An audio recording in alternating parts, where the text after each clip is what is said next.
लाल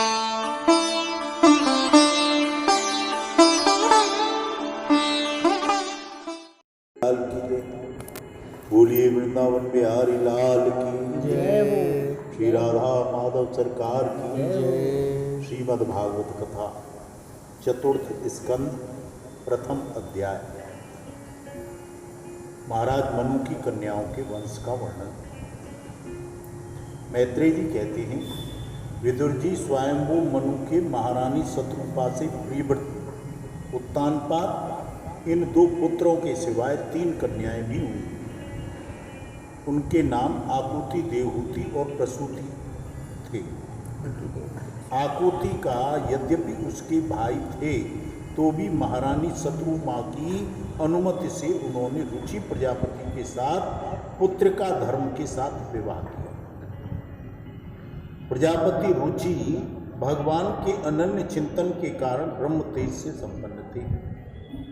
उन्होंने आकुति के गर्भ से एक पुरुष और स्त्री का जोड़ा उत्पन्न किया।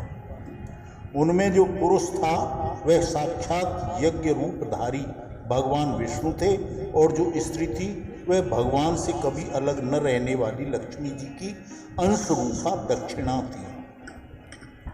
मनु जी अपनी पुत्री आकुति के उस परम तेजस्वी पुत्र को बड़ी प्रसन्नता से अपने घर ले आए और दक्षिणा को रुचि प्रजापति ने अपने पास रखा। जब दक्षिणा विवाह के योग्य हुई तो उसने यज्ञ भगवान को ही पति रूप में अपने प्राप्त करने की इच्छा की। तब भगवान यज्ञ पुरुष ने उससे विवाह किया।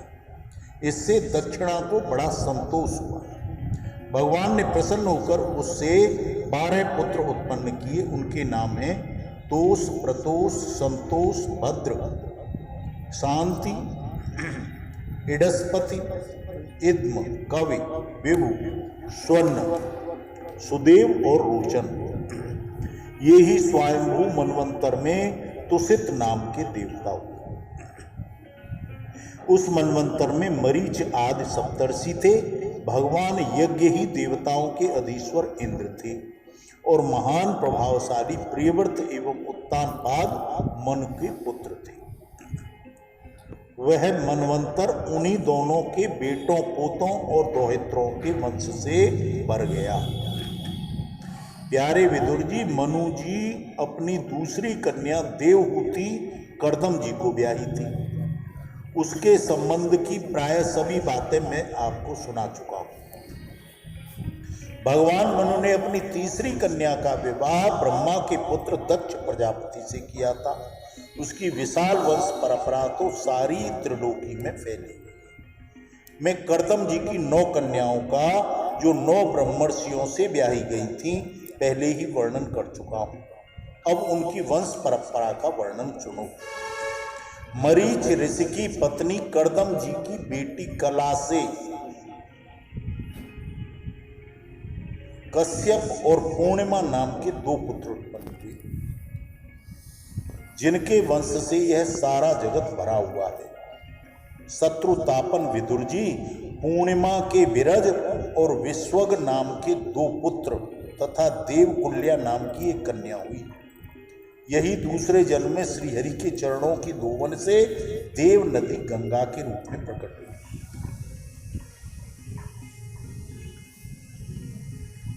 अत्रि की पत्नी अनुसुईया से दत्तात्रेय, दुर्वासा और चंद्रमा नाम के 3 परम तेजस्वी पुत्र उत्पन्न हुए। ये क्रमशः भगवान विष्णु, शंकर और ब्रह्मा के अंश से उत्पन्न हुए थे।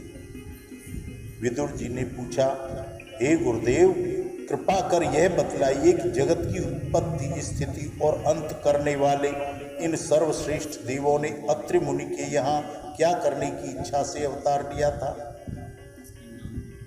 मैत्रेय जी बोले, जब ब्रह्मा ने ब्रह्म ज्ञानियों में श्रेष्ठ महर्षि अत्रि को सृष्टि रचने की आज्ञा दी, तब वे अपनी सहधर्मिणी सहित तप करने के लिए ऋक्ष नामक कुल पर्वत पर चले गए। वहां पलाश और अशोक के वृक्षों का एक विशाल वन था। उसके सभी वृक्ष फूलों के गुच्छों से लदे हुए थे तथा उनमें सब ओर से निर्विन्या नदी के जल की कलकल ध्वनि गूंजती रहती थी। उस वन में वे मुनि श्रेष्ठ प्राणायाम के द्वारा चित्त को वश में करके 100 वर्ष तक केवल वायु पीकर सर्दी गर्मी आदि द्वंद्वों की कुछ भी परवाह न करके एक पैर से खड़े रहे। उस समय वे मन ही मन यह प्रार्थना करते थे कि जो कोई संपूर्ण जगत के ईश्वर हैं, मैं उनकी शरण में हूँ, वे मुझे अपने ही समान संतान प्रदान करें। तब यह देखकर प्राणायाम रूपी ईंधन से प्रज्वलित हुआ अत्रि मुनि का तेज उनके मस्तक से निकलकर तीनों लोकों को तपा रहा है। ब्रह्मा विष्णु और महादेव तीनों जगतपति उनके आश्रम पर आए। उस समय अप्सरा मुनि गंधर्व सिद्ध विद्याधर और नाग उनका सुयस गायन कर रहे थे। उन तीनों का एक ही साथ प्रादुर्भाव होने से अत्रि मुनि का अंतःकरण प्रकाशित हो गया। उन्होंने एक पैर से खड़े खड़े ही उन देव देवों को देखा और फिर पृथ्वी पर दंड के समान लौटकर प्रणाम करने पर अर्घ्य पुष्प आदि पूजन की सामग्री हाथ में लेकर उनकी पूजा की। वे तीनों अपने अपने वाहन हंस गरुड़ और बैल पर चढ़े हुए तथा अपने कमंडल चक्र त्रिशूल आदि चिन्हों से सुशोभित थे। उनकी आंखों से कृपा की वर्षा हो रही थी। उनके मुख पर मंद मंद हास्य की रेखा थी जिससे उसकी प्रसन्नता झलक रही थी। उनके तेज से चुंधिया कर मुनिवर ने अपनी आंखें मूंद ली। चित्त को उनकी ओर लगाकर हाथ जोड़कर अति मधुर और सुंदर भावपूर्ण वचनों में लोक में सबसे बड़े उन तीनों देवों की स्तुति करने लगे।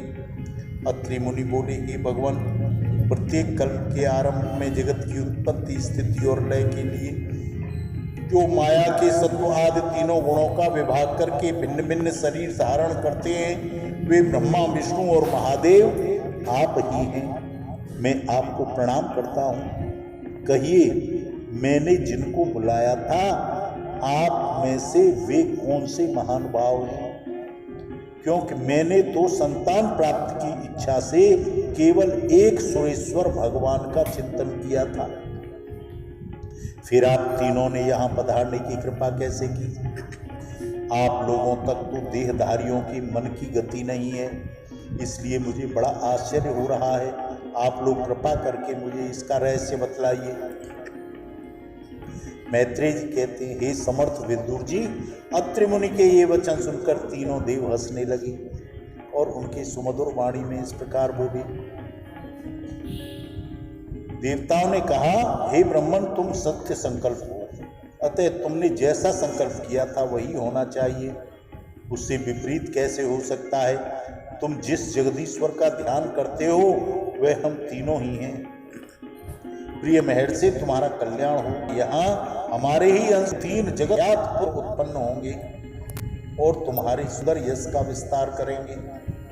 उन्हें इस प्रकार अभीष्ट वर देकर तथा पति पत्नी दोनों से भली भांत पूजित होकर उनके देखते ही देखते वे तीनों सुरेश्वर अपने लोक को चले गई।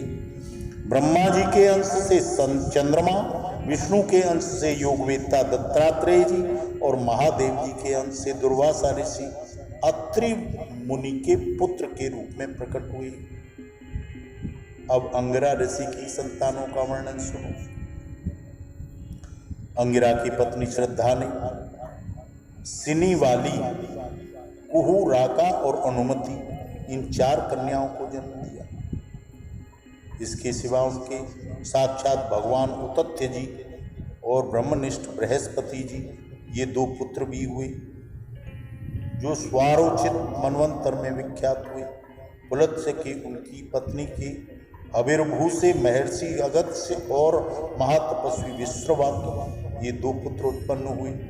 इनमें अगस्त्य जी दूसरे जन्म में जठराग्नि हुए।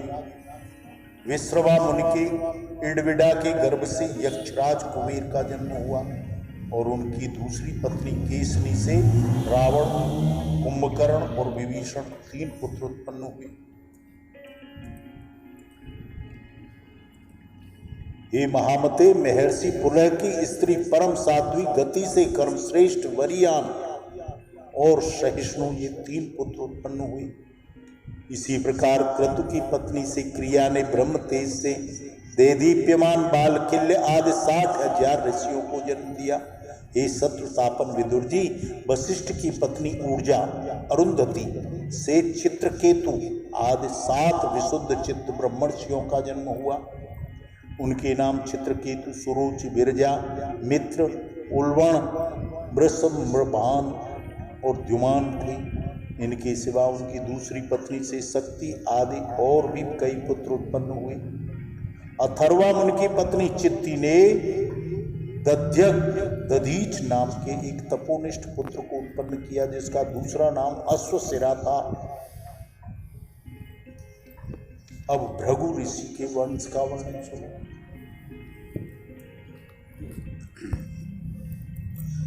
महाराज भृगु ने अपनी भार्या ख्याति के धाता और विधाता नामक 2 पुत्र, श्री नाम की एक भगवत प्रायणा कन्या उत्पन्न की।